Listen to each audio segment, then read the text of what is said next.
Abakunzi b'amahoro ni ikiganiro mutegurirwa mukongera mugashikirizwa n'umugambi Christian Initiative for Peace ugizwe n'amashirahamwe Kristo, Maison Lieu d'Espoir, Ligue pour la lecture de la Bible, Union des groupes bibliques au Burundi, Alarme, Campus pour Christ, Transworld Radio Burundi, Monso pour Christ. Aze mu kiganiro abakunzi b'amahoro. Ndaramukije mwese muriko mudukurikirana, ndabaye ikaze mu kiganiro c'abakunzi b'amahoro, aho nizera ko muri benshi muriko mudukurikirana kandi kino kiganiro nizera ko kubafasha aho muri hose kiza kubaka ubuzima bwanyu n'imiryango yanyu ndetse n'igihugu. Uyu munsi tuzokuvugana ku bijanye n'uburongozi, ndafise umutumire aza kuduha umuco kuri iteme no munsi. Murakoze, nitwa NIYONIZIGIYE, nkaba ndumwe mu bigisha muri kino gihugu mu mashure atandukanye, abigisha b'ivyigwa vy'uburongozi n'ibindi bijana navyo. Nkaba mpimbawe no kubana namwe muri iki kiganiro kugira ngo tubandanye dusesangura dusorongora iri jambo ryitwa uburongozi. Yego, murakoze cyane ko namwitaze n'ikiganiro cy'uno munsi, aho tukuvugana namwe kubijanye na kino kintu abantu bashobora kwibaza ati mbega uburongozi umuntu aravukana canke arabwiga. Mugabe mbere kuza kwinjira ido nido kwico kibazo kidasanzwe, mbega mushobora kuduha insiguro y'uburongozi? Ego, mugize neza kubaza iki kibazo kuko ntushobora kwishura neza kijya ca kabiri, kijya cyo kumenya nimba umuntu abuvukana canke abwiga utabanje kuvuga uburongozi carico. Kubera uburongozi bivugwa kwinshi, abahinga batandukanye babusigura mu buryo bwuzuzanya ariko ubonamwe ubudasa. Ni byiza ko duhera ngaha rero. Uburongozi ni iki? Uburongozi ni ubushobozi umuntu afise butuma ashobora kurongora abantu, akabumvisha imigambi, akabatahuza ibintu bikwiye gukorwa, akabatera intege, hanyuma bagakora, nawe akaraba ko bariko barabikora neza. No kuvuga agaha umurongo ivyo bikorwa, agatunganya uwo mugwi w'abo bantu, bagakora ibikorwa bibajana kuri ya ntumbero basangiye. Ni ubushobozi buri mu muntu butuma ashobora gushoboza umugwi w'abantu gukora ibikorwa kanaka bibashikana ku ntumbero imwe. Ico nico bita uburongozi. Arashobora kubikora ari mu kibanza kanaka cyo kuganza, place d'autorité, canke nakabikora atani kibanza cyo kuganza arimwo, gusa kubera abo bantu bamwizigiye. Rero kubera kenshi uburongozi bujana n'ikibanza cyo kuganza, hari abaca bavyitiranya bakivuga ngo umurongozi n'umuntu ari mu kibanza kanaka kizwi kimuha ububasha bwo kuganza. Ico kibanza kimuha inguvu gusa zo kubikora mu bivanye n'ingene aho hantu hitunganije, mugabo ubushobozi bwo kubikora basanzwe bufise. Umuntu ntaba umurongozi kubera cyise mu kibanza kanaka, ahubwo ico kibanza kimuha karyo ko kugaragaza neza bwa burongozi busanzwe buri muri. Nubwo bubasha rero buri mu muntu, sikijya kibanza umuntu arimo. Ego, murakoze cyane gutanga uwo muco. Ndazi ko benshi abaca batahura neza insiguro y'uburongozi. Mbega hoho umuntu avuka ari umurongozi? Ikibazo ciza cyane. Umuntu iyo avutse aba yugaraniwemwo ibintu byinshi bizoja biraja habona amaze gukura. Umuntu iyo atangorana afise mu mubiri aba afise ubushobozi bwo kuvuga nk'akarorero, mugabo akivutse ntavuga. Ariko ari mu bantu bavuga, arumva amajwi, mu nyuma nawe agatangura kwigana, akagira atangura kuvuga amajambo, bakamwigisha, mu nyuma akagira igihe ashobora kuvuga neza. Ububasha bwo kuvuga arabuvukana, mugabo ntavuka avuga. No mu burongozi nico kimwe. Hariho ibintu Imana idushiramo ikiturema bizogeraho bigaragaza bwa bubasha bwo kuba umurongozi, mugabo ntituba tubigaragaza muri uwo mwanya tukivutse. Mu yandi majambo, umuntu avukana ibintu bizotuma ashobora kuba umurongozi. Ni kimwe bita potentiel mu gifaransa. Ivyo turabivukana, ariko kugira ngo ivyo bintu bizoshobore kugaragaza uburongozi, hariho ibindi bintu tumenya twaramaze kuvuga. Hariho ubumenyi turonka, hariho ubuhinga twiga. Ivyo vyose bigiye hamwe nivyo bituma bwa bushobozi buturimwo bwo kuba abarongozi bugera igihe rero bukagaragara nk'uburongozi. Rero ndakivuze mu majambo make, ntituvuka turi abarongozi, mugabo tuvukana ibintu bidushoboza kuba abarongozi tumaze gukura. Ego. Tudugiye ngaho nyene, mbega umuntu ashobora kwiga iby'uburongozi? cane gose. Nka kurya umuntu avuka afise amaboko, mugabo bavuze ngo ujya muntu numuhinga wo gukora ibikoresho bikoze mu biti, kuba ufise amaboko gusa ntibihagije, biragusaba kuja ahantu bakabikwigisha mwishure, ukabanza ukabimenya ingene bimeze mu bwenge, hanyuma ukaja kukabikora. Rero n'uburongozi nuko nyene bumeze, ntituvuka tubifise, ntituvuka tubigaragaza nk'abarongozi. Ubwo bushobozi buturimwo buba butunyegeyemwo, kugira ngo bushobore kugaragara mu buryo bw'ibikorwa, turakenera kwiga ibintu bimwe tukavyiga mwishure, canke tukabisoma, canke tukabibwirwa, ibindi tukabibona abantu bariko barabikora.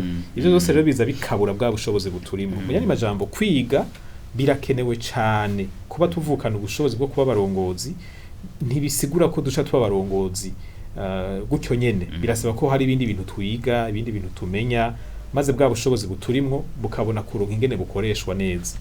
Yego.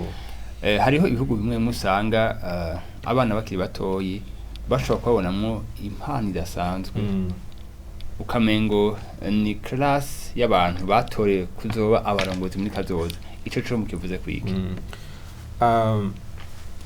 Hari ibintu bibiri biba. Hariho ibihugu usanga hariho imiryango bizu yuko ari ivamwe abarongozi. Byari bigwiriye cyane kera, n'ubu ntibirahera 100%. Ugasanga umwana yavutse mu muryango w'abami, iyo bija hose nimba ari umuhungu niwe azoba umugano, niwe azoba umuprince. Ntibaraba ngo urabifise canke ntavyo ufise, urabishoboye. Bakurera kuva ukivuka bagutumbereza muri iyo nzira, kugeza aho utinda ukumva ko ari ivyo, kuko nta bindi ubuzi. Mugabo hari igihe bishika akabivamwo mu nyuma, amaze kubona yuko ivyo bintu bamushizemo bidahwanye n'ivyo nawe yifuza gukora. Aba rero muvuze muti baba babonye impano uwo mwana afise, bagaheza bakamutegura bisunze izo mpano. Abo novuga ko babikora neza cane, kuko baca baba babonye ya potentiel, bwa bushobozi bwa bubasha Imana yadushizemwo, bwigaragaza mu buryo bumwe canke ubundi, mugabo babukeneye kubakwa no gukomezwa, kugira ngo bushobore kuvamwo ibikorwa vy'ikimazi, ibikorwa bifadika. Abo rero baba bakoze neza, kuko mu vy'ukuri umuntu wese avutse, umuntu wese ariho, abafise ibintu Imana yamushizemwo vy'ikimazi kuri we, ku muryango, ku gihugu, mugabo bikeneye gukarishwa, bikeneye kugororwa, bikeneye ubundi bumenyi, ubuhinga buzotuma ivyo bintu bikora neza. Mu bisanzwe ibihugu vyose vyari bikwiye kubikora gutyo. Aho niho tuzoca twirinda rya kosa ryo kugomba gufata umuntu ameze uku ngo tumutume ibintu bimeze uko, ngo kubera yizi ibi, mugabo uravye impano ze ugasanga ntaho zihuriye n'ivyo bintu yize. Ivyo bica bituma umuntu akora ibintu binyuranye n'icari mu vy'ukuri. Mugabo abo mwavuze baraba umwana bakamwiga, bakabona impano ziwe, bagaca bamutumbereza mu vy'amashure bisunze izo mpano.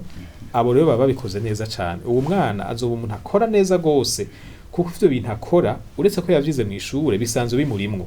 Ivyo rero bica bituma bigira inguvu nyinshi, bagaca bakora neza kurusha kumbura umuntu ariko arakora ibintu bitari mu mpano ziwe.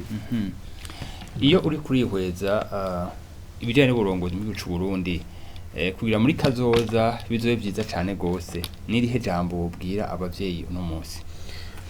Ijambo nobwira abavyeyi nuko igikorwa cacu nk'abavyeyi sukurema abana tubaronka Imana yaramaze kubarema. Igikorwa cacu nukubatumbereza, nukubafasha gufata umurongo mwiza mu buzima, dufatiye ku bintu Imana yabashizemwo. Aha mvuze ngo kurema abana, nshatse kuvuga abavyeyi bagomba ku mwana amera uko bo bashaka, batabanje kuraba uwo mwana uko ameze we. Ico si igikorwa c'umuvyeyi. Mu vy'ukuri c'umwana azoba agihabwa n'Imana. Hariho ibintu Imana ishira mu mwana, wowe nk'umuvyeyi ubujejwe kubimenya no guherekeza umwana muri urwo rugendo rumujana muri ivyo bintu. Ntategereza kwiga ivyo wize, kuko muri abantu babiri badasa. Ntategereza gukora akazi ukora, kuko uwo n'umwana wawe, n'uwundi muntu si wewe. Rero ibanga ry'abavyeyi sukurema abana. Ibanga ry'abavyeyi nukumenya abana Imana yabahaye nico yabashizemwo, bagaheza bakabaherekeza, babatumbereza mu murongo uzobashoboza kugendera muri ico kintu nyene Imana yabahaye, kandi bakagikora neza, kuko aho niho baheza bakaba abantu bikimaza ivy'ukuri, babayeho ubuzima buhuza ikiraje umutima ishinga ikijanye n'impano ziwe hamwe n'akazi. Umwana ntabemwe abantu babiri, umuntu akunda ibi mugabo akora ibi, ugasanga ariko akora kubera amahera mugabo umutima we uri ngaha. Iyo tugomvye kurema abana twebwe uko tuvyumva dusha tubagira gutyo, baca basanga bariko bakora ubuzi ataho buhuriye vy'ukuri n'ico bari. Ako kazi nta munezero azokaronka nk'amafaranga mugabo kimwe bita satisfaction ntashobora kukironka. Kandi ntashobora kuba umuntu akora neza vy'ukuri efficace gose iyo ariko akora ibintu biri hanze y'impano ziwe. Rero nk'abavyeyi dukwiye gufasha abana ntibabeho bafise ubu buranga bubiri, babeho ibi bintu bibiri bihuriye hamwe. Ivyo rero birasaba ko tureka vya bindi twipfuza twebwe tukemera kwiga umwana nk'umuntu yigenga, tukeza tukamufasha gutumbera ku murongo uhwanye n'icari n'ivyo Imana yamushizemo. Ni iryo jambo nobwira aho niho tuzoronka abarongozi rero babandi bari mu bintu vyabo bataja mu bintu kubera amahera, kubera ivyubahiro, bakora ibintu bihwanye n'imitima yabo kandi bihwanye n'ivyo bize n'ubumenyi bafise. Abo bantu baraheza bagakora neza cane. Yego, turavuze ku ruhande rw'abavyeyi, muga ndabona umwana avutse aja mu biganza vy'abavyeyi, ndabona kandi aba no mw'ishengero akagenda no mu mashuri. Noneho hoho nirihe jambo ubwira abakuru b'amashengero n'ijambo ubwira abafata ingingo mu gihugu kubijanye n'indero nk'umwigisha kandi murabikurikirana? Yego, reka mpere ku mashengero kuko amashengero arafise amahigwe amashuri adafise. Urabona ugiye mu mashure haba hariho urutonde rw'ivyigwa, haba hariho programme, umwigisha aba afise ukuntu bamushingiye akarimbi.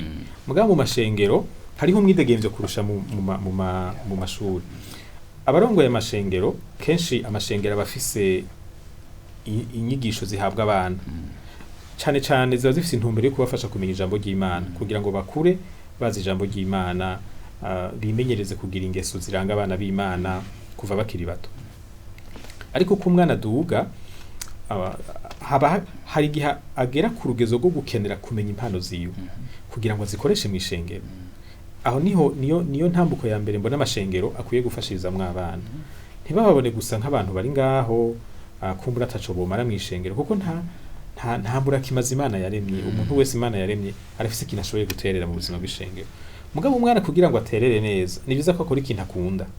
Ico kintu akunda naco kibe gihwanye na vya bindi ashoboye, kibe gihwanye n'impano yiwe. Rero abarongozi b'amashengero ni vyiza ko bafasha abana kumenya impano bafise, kumenya ingabire bafise, bagaheza bagatunganya amashengero mu buryo butuma abo bana baronka karyo ko gukoresha izo ngabire mw'ishengero nyene.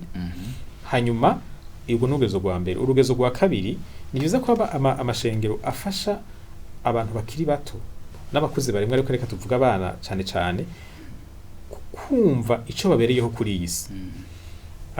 Ntibumve yuko ajya amashuri bariko bariga no kugira ngo bazoronka amadiplome hanyuma baronka akazi, baronka amahera bibereho hanyuma bazosaze bapfe. Bumve yuko bariko baronka ubumenyi bubafasha kuba abantu bikimaze mu bwami bw'Imana.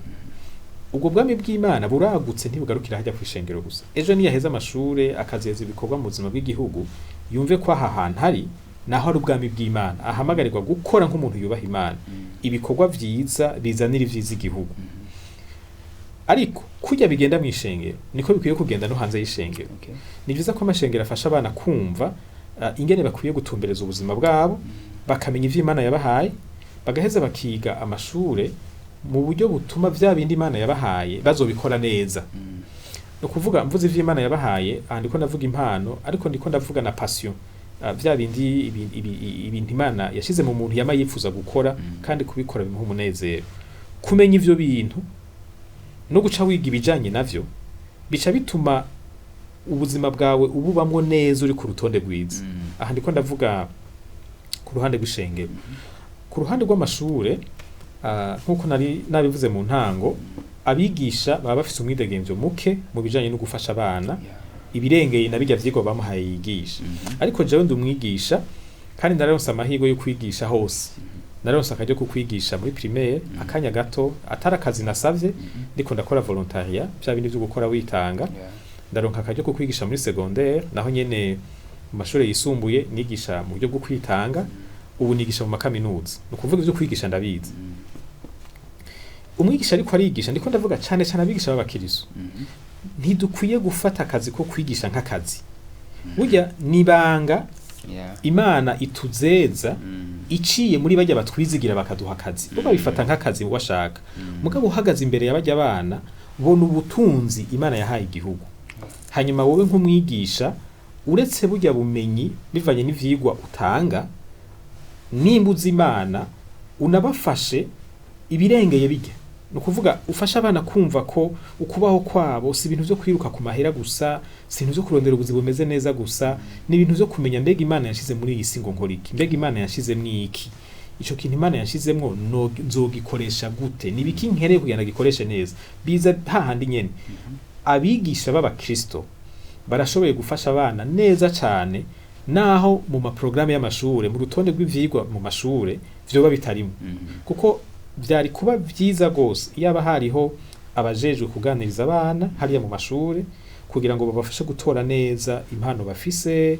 n'amapassion yabo ivyo bakunda gukora baheze babafashe hageze guhitamwe ivyo biga bazovyisunge ariko nta bihari mu mashure nta bihari kubera rero atabihari abigisha b'abakristo nibo bakwiye gufata ico gikorwa naho batagihemberwa mugabo bakagerageza bagatanga impanuro mu bana bakagerageza kubumvisha uko kuntu Imana yabipanze kugira ngo ntibazohave basanga bizi ibintu ataco bifasha muri vya bindi Imana yabashize ku mutima basanga hariho imyaka kumbure yatakaye naho itotakara ubumenyi bwa mabufasha mugabo gasanga ibintu bize by'ukuri ntaco bazobikoresha mu buzima kandi hariho ibindi bari kwiga bihwanye neza n'ivyo Imana yabahamagariye rero gufasha abana kumva ko umuntu wese yaremwe n'Imana hariho ivyo Imana yamushizemwo kandi akwiye gukoresha kiri hano ku isi bagafasha bajya abana kubitahura bibi bintu vyiza cyane kuko turazi yuko ata ma service mu mashuri ahari abikora murakoze gose ndize ko dukurikirana hari byishoye kwarakira kubijanye na bino bijanye n'uburongozi mbega hoho twavuze ikintu cyo kwiga ivy'uburongozi mbega abantu bo vyigira he kwiga uburongozi bisa no kwiga icari cyo cyose reka dufatire iri jambo kwiga mu buryo bwagutse kuko iyi iri jambo rivuzwe abantu benshi baca babona amashuri ariko burya ibintu twiga byose ntibica mu mashuri kwiga no kurondera ubumenyi ukeneye niyo uganiriye n'umuntu agukurira muri ivyo bintu ukamubaza ibibazo ku bintu udatahura akabigusigurira aho bawize uhuye n'igitabo kivuga kuri ivyo bintu ukagisoma uba wize wumvirije ikiganiro ku radio canke kumbonesha kure kivuga kuri ivyo bintu uba wize rero nshaka kuvuga ku kwiga mu buryo bwagutse kwiga mu buryo bwagutse rero bisigura ngo ahantu hose hari ubumenyi bushobora kugufasha ushoboye kubushikira ukaburonka uba wize ahantu hose ganira n'abantu ja mu mashure bavyigisha rondera ibitabo bivuga ko ja muri izi nyigisho ngufi zitangwa mu mwanya muto hariho ahantu hamwe nigisha nabonye abanyeshuri baje kwiga icigwa kiri hano mugabo kiri mu gisata kitari cabo hanyuma ndababajije barambwira bati twebwe twarasavye twarabonye iki cigwa ingene twitwa dusanga turagikeneye mu kazi dukora mu buzima bwacu bwa misi yose dusha turagenda turasaba abarongozi b'ishure kugira ngo batwemerere tuze twicare muri aba bandi bari muri iki gisata tucigane nabo nk'ivyo abantu benshi ntibabimenye mugabo nimba hariho ubumenyi ukeneye busanzwe butangwa mu cigwa kanaka muri kaminuza kanaka urashobora kugenda ugasaba ukicara mu bandi kuri ico cigwa gusa giheze ugaca wibandaniriza ubuzima bwawe no kuvuga mu vy'ukuri dushatse kwiga aho gukura ubumenyi ni henshi abantu benshi barafise amatelefone Android kandi kenshi yamarimwe ama connection iyi internet Google iriko ubumenyi bwinshi gusa bisaba kumenya vya bindi vy'ibihuha na vya bindi vy'abantu nyene batafise ububasha bwo kuvuga ibintu bimwe bimwe ingeno bitandukanye YouTube hariko inyigisho nyinshi cyane zishobora gufasha umuntu gusa birasaba yuko ubuzi kenshi indimi mva makungu usanga ivyigwa vyinshi bitangwa mu Congereza canke mu Gifaransa ntazogira umuntu abesha ngo yarabuza havyiga kuko ivyo aho kubikura ni henshi igishobora kugorana niyo ukeneye diplome ukeneye urupapuro rwerekana ko wize bica bisaba kuja mu ishure hari gihe usanga ayo mashure atari menshi hari gihe usanga azimvye cyane mugabo kurondera ubumenyi muri rusange biroroshe cyane kuronga ubumenyi iyo uzi neza ico ushaka aho kubikura ni henshi murakoze cyane abariko badukurikira muri kano kanya bakeneye kumenya byinshi kubijanye n'uburongozi muraberetse amasoko atandukanye bojako kugira ngo ntihabe ugwitwaza. Yego. Imbere ko turangiza kino kiganiro nashaka kubaza kino kibazo, mbega umuntu arongoye abandi atabumenye afise inkurikizi zibitiye mujanye n'uburongozi? Iyo umuntu arongoye abandi atabumenye afise haba inkurikizi nyinshi. Hari igihe usanga abarongoye babumurusha. Iyo babumurusha rero nibo baca baba barongozi biwe, kuko nkuko navuze kare uburongozi burya si kibanza. Nubu bushobozi ufise bwo gutumbereza ibintu neza. Hari igihe rero umuntu aba umurongozi w'abantu, mugabe iyo bari mu manama bariko baratanga ivyiyumviro ugasanga ivyiwe biri ngaha, ivyo batanga navyo biri ngaha, baba bamaze kuba barongozi babo. Iyo ari umuntu ashoboye kwakira ivyiyumviro vy'abandi ntiyumve yuko umenga biciye bimusuzuguza, aho nta zindi ngorane ziba. Ariko si benshi babishobora. Abarongozi benshi iyo bamaze kubona yuko abo barongoye babarusha ubumenyi, baca bumva umenga barasuzuguwe, bagaca bagomba kwihagararako, bagaca batangura gukoresha amanyama no kubuza abantu kuvuga kugira ngo ivyo vyiyumviro biruta ivyo bafise ntibibandanye bija habona. Iyo ni inkurikizi imwe mu nkurikizi zikunda kuba iyo umuntu arongoye abantu adafise ubumenyi bukwiye. Iyindi nkurikizi nuko ashobora gukora amakosa atewe no kutamenya. Iyo umuntu afise ibintu atazi mugabo yarakwiye kumenya, haragera igihe ariko arafata ingingo zitarizo, kuko burya dufata ingingo twisunze ivyo tuzi. Iyo rero umuntu atanguye gufata ingingo zitarizo, amakosa mu bikorwa abayinjiye. Ayo makosa nayo aragira inkurikizi zayo nyene mu buryo bw'ibikorwa. Mugabo bitaranaja mu bikorwa, hari igihe umurongozi afata ingingo ugasanga abo bari kumwe barayiyamirije kubera bo bayiravye babona atariyo, ariko we ahageza yabona ariyo. Iyo rero abantu batanguye kwanka ingingo z'umurongozi wabo canke kugerageza kumwereka ko iyo ngingo atari nziza, bishobora kuvamo kugwana no gusekana hagati y'uwo murongozi n'abo bantu. Ntibitegereza kuvamo ingorane, kuko hariho abarongozi iyo yihenze bakaza bakabimwereka, atangorane bimubwiye kuvuga ngo nukuri nihenze reka tubihindure. Ariko ubwo bushobozi si benshi babufise. Nico gituma kenshi bivamwo gusekana. Iyo umurongozi ratanguye kubuza abantu kuvuga, ukankamira abantu, usubiza abantu hasi, kubagiriza ko batamwubaha, abantu nabo bari ubwoko bubiri. Hariho abaca bahangana n'umurongozi zikaba intambara nyene, hakaba n'abandi baca bihorera. Bakihorera ibintu bigaca vyononekara, kuko burya iyo ibintu vyononekaye iyo biherera bibaza umurongozi. Bavuga bati twebwe twari twagerageje kumuhanura ntiyumva, ntashaka kutwumva, nabandanye n'ivyononekara tuzomukaraba. Hanyuma iyo ibintu vyononekaye baramukaraba nyene. No kuvuga rero bironona icuka cyo ku kazi. Haca hazamwe ibi bintu vyo kwikeka ko bamugaya, abandi nabo kumbure bagaca bumva umenga ariko arakora amakosa bo munamukura, abandi bakagira bati okay nabandanye tuzoravyo biherera, mugabo ayo makosa yiwe azojya inkurikizi zayo wenyene, ntituzoba turi kumwe nihagera ko bimugarukako.